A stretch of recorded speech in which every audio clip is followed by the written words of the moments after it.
Every gym has two sets of rules. The ones on the wall: wipe down equipment, re-rack weights, don't be a jerk. And the ones nobody posts but everyone understands.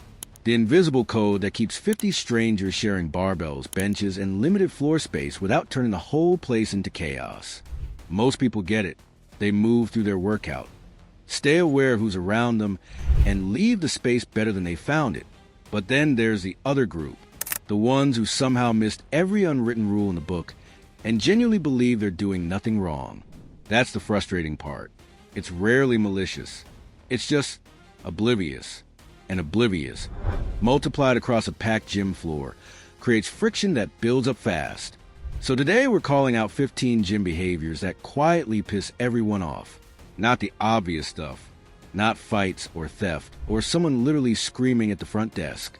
The subtle things. The small choices that seem harmless until you're the one standing there, waiting, watching, or stepping over someone else's mess. Quick disclaimer before we start. This isn't about moral judgment. It's gym etiquette, the kind of shared space awareness that makes public gyms actually work. Some of these you've probably witnessed. A few you might recognize in yourself.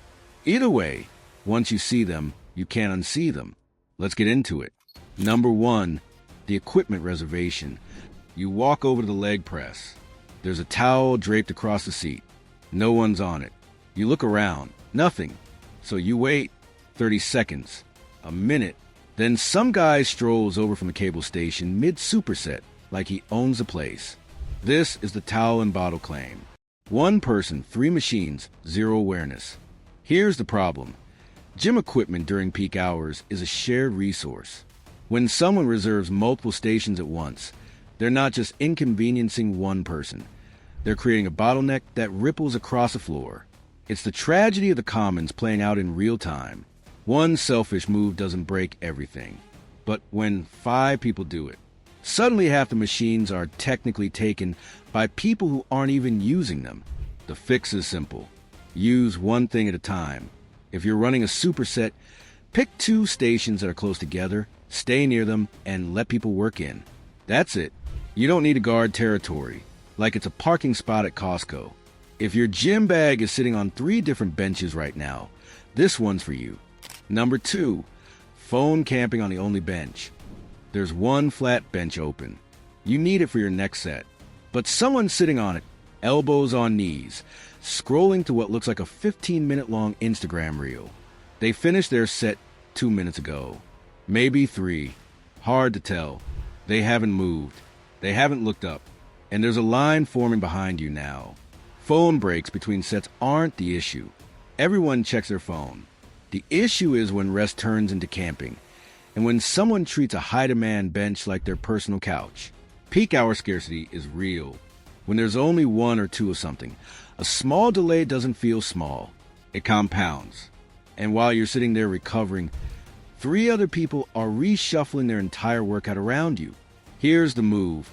If you need a long rest, stand up, step to the side, let someone else rotate in. It costs you nothing and keeps things moving. The bench is a phone booth. And no, your DMs aren't that urgent. Number 3, not re-racking on purpose. You've seen it. Someone finishes their last set, stands up, and walks away, leaving 4 plates on the bar like it's someone else's problem. Not because they forgot, because they just don't care. This one hits different because it's not about confusion or inexperience. It's intentional. And it turns a simple reset into a chore that the next person or the staff has to deal with. Gyms operate on a basic trust system. You take it out, you put it back. When that breaks down, chaos spreads fast. The dumbbell rack turns into a scavenger hunt. The deadlift platform becomes an obstacle course. Everything takes longer for everyone. There's also a weird dominance flex embedded in this. Some people leave weight on the bar because they want you to see how much they lifted. Which, cool, I guess, but nobody's impressed. They're just annoyed. If you can load it, you can unload it. That's the rule. No exceptions. Leaving your mess behind doesn't make you look strong. It makes you look like you were raised without consequences. Number 4, the machine half reps plus ego load crowd. The leg press is loaded with 8 plates. The guy sitting on it drops down maybe 3 inches, pushes back up, and nods like he just hit a world record. This is ego lifting in its purest form. Max weight, minimum range of motion, maximum audience awareness. Now, how someone trains is technically their business, but here's why it makes a list. When people load up machines with weight, they can't actually move through a full rep. They hog equipment longer, increase injury risk, and turn the gym into a weird performance space. And when that mentality spreads, it shifts the culture. Suddenly, the gym isn't about getting better. It's about looking impressive. Newer lifters start mimicking it. Standards drop. Everyone's quarter squatting and wondering why nothing grows. If you need to cut your range by 70% just to handle the weight isn't working for you. Lower it. Hit full reps. Leave performance art for TikTok. Nobody's watching as closely as you think. And the ones who are, they're cringing. Number 5, spraying nothing/wiping nothing. There's a ritual that plays out 100 times a day. Someone finishes a set, grabs a spray bottle, gives a bench one theatrical spritz from 3 feet away, and walks off. The sweat? Still there. The cloth? Never touched the surface. This one's infuriating because it's performance hygiene. The person thinks they've done their part. But anyone who sits down next knows the truth. It's damp. It's warm. And that spray bottle was decorative at best. Here's the science. Visible mess, especially body-related mess, triggers social disgust faster than people realize. A sweaty bench doesn't just gross you out. It chips away at trust in the space.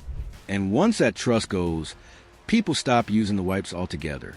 Why bother if no one else does? The move is easy. Actually wipe. Use the paper towel. Make one real pass. It takes 4 seconds and spares the next person from sitting in your outline. Hygiene theater isn't hygiene. Put in the effort or skip the act entirely. Number 6, supersetter during peak hours. Some guy's got the squat rack, the cable machine, and a bench all at once. He's running a complex 5-movement circuit, rotating every 90 seconds, glaring at anyone who comes near his equipment. Supersets are great, efficient, time-saving, good for conditioning. But during peak hours, they turn into space warfare. When the gym is packed and you're claiming 3 stations for 20 minutes, you're not optimizing. You're creating a traffic jam. Other people can't plan. They can't rotate in. They're stuck waiting on someone who treats a public gym like a private studio. The unwritten rule here is simple. When it's busy, scale down. Pick 2 exercises that share a station, or superset movements that don't require holding multiple machines hostage. Crowded gyms require a different rhythm. You adapt or you become the bottleneck everyone complains about on the drive home. If you need that much equipment at once, come at 6 a.m. or build a home gym. Otherwise, read the room. Number 7, the loud main character set. Every gym has one. The person who grunts so loud on a lat pull-down that people 3 rooms away flinch. Not because the lift requires it, because they want everyone to look. Here's the thing. Exertion noise is fine. Lifting heavy is hard, and sometimes sound comes out. That's not the issue. The issue is performative noise. The kind that's clearly more about attention than effort. It shifts the energy. Suddenly, the gym isn't a bunch of people doing their own thing. It's a one-man stage show that everyone's been drafted into watching. And most people didn't sign up for that. There's also a weird social pressure it creates. Newer lifters feel like they have to match the intensity or they're not serious, which is nonsense. Plenty of strong people train in near silence. Effort doesn't require a soundtrack. If your grunting to weight ratio seems off, people notice. Keep it functional. Save the war cries for actual maxes, not your third warm-up set on the seated row. Number 8, standing too close and staring between sets. You're mid-set, focused, and someone walks up, stands 2 feet away, and just watches, not asking to work in, not grabbing something nearby, just hovering, waiting, staring like an NPC who hasn't been assigned dialogue yet. This one's subtle, but it gets under people's skin fast. Personal space in the gym is already compressed. Everyone's close. Everyone's sweaty. That's fine, it's part of the deal. But there's a difference between passing by and planting yourself inside someone's bubble without a word. It throws off focus. It adds pressure. And it signals impatience without actually communicating anything useful. If you want equipment, ask. A quick, "How many sets you got left?" solves everything. It's not awkward, it's normal. Standing there silently like you're queuing for a bus is the awkward move. You don't need to wait in silence 3 feet from someone's bench. Use words. Everyone's better off. Number 9, curling in the squat rack. This one's a gym meme for a reason. Because it happens constantly. The squat rack is prime real estate. It's the only place to safely squat, press overhead, or do heavy barbell work with a bailout option. There's usually 1, maybe 2 of them in the whole building. And someone's in there doing bicep curls. Curls you can do literally anywhere. With dumbbells. At the preacher curl station. On the floor. In the parking lot. But no. The barbell had to come off the rack. And now the rack is occupied for 15 minutes of arm work. Here's the logic breakdown. When you use high-demand equipment for low-demand exercises, you create a mismatch. The rack isn't just a barbell holder. It's a safety system. People need it for movements that can't be done elsewhere. Next time you want to curl, look around. Is there another option? If yes, take it. If someone's waiting for the rack so they can squat, let them squat. Your curls can wait. Don't be a meme. Number 10, the dumbbell graveyard. You walk over to the dumbbell rack, and the 30s are missing. The 45s are on the floor by the water fountain. The 20s are under a bench, halfway across the room. This is the graveyard. And somebody made it. It's usually not one person, it's a pattern. People grab weights, use them wherever, and leave them wherever. Multiply that across a day, and suddenly the rack is chaos. Half the weights are MIA. Staff spends more time hunting dumbbells than anything else. The deeper issue is that it breaks the system. Gyms depend on things being where they're supposed to be. When that falls apart, workouts slow down for everyone. People waste time searching instead of lifting. Fix is obvious. Bring them back. After every set. Not at the end of your workout. After every set. Match the numbers on the rack. Place them facing the right direction. Done. It's not someone else's job to clean up after you. You're not at a hotel. Number 11, blocking mirrors and walkways. Someone's filming a set right in the main walkway. Ring lights out. Phones angled. Nobody can get by without ducking into the frame. Or worse. They're standing dead center in front of the mirror, checking their pump, while 3 people behind them are trying to see their own form. The gym isn't a studio. It's a shared space with traffic patterns. When you block walkways, you're not just inconveniencing people. You're creating collisions. Someone's carrying dumbbells. Someone's walking backward out of the rack. Now they've got to dodge your tripod. Same with mirrors. They're functional.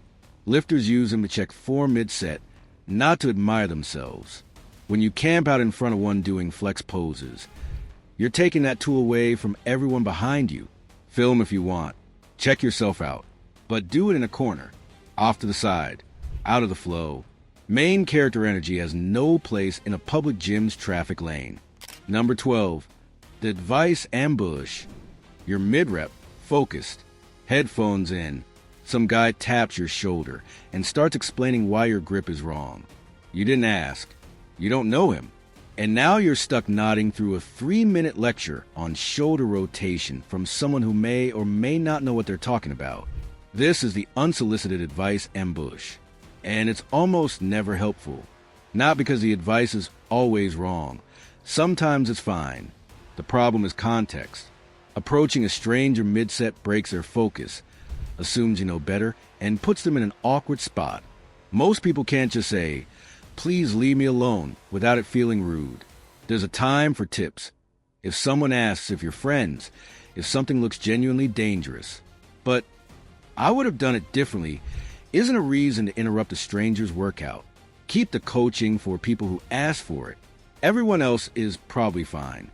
If you really can't help yourself, wait until they're resting and start with, "Hey, do you want feedback?" Not a tap on the shoulder mid-lift. Number 13. slamming machines and dropping every rep. The cable stack crashes down. The leg press slams home. Every single rep sounds like a car accident. This isn't lifting. This is demolition. There's a difference between a controlled negative and a full release. When people slam machines, they're skipping the hardest part of the rep, the eccentric, and turning the equipment into a noise machine. It doesn't build more muscle. It doesn't look cool. It just damages equipment faster and distracts everyone in earshot. Gyms replace machines because of this. Cable stacks crack. Padding wears out. Pulleys give. And the cost gets passed on to everyone's membership. Control the weight. Lower it with intention. If you can't manage it on the way down, it's too heavy. Nobody wants to hear your seated row from across the building. And the gym's maintenance guy definitely doesn't want to swap out the stack again because someone couldn't be bothered with a 2-second negative. Number 14, no headphones full volume. Someone's on a treadmill, phone propped up, speaker blasting their Spotify playlist into the open air. No headphones, no awareness, just vibes. Their vibes impose on everyone within 30 feet. This one's a violation of shared space logic 101. When you're in public, sound is shared. That's why headphones exist. Choosing not to use them isn't a quirky preference. It's a decision to make your taste everyone's problem. And it's not just annoying.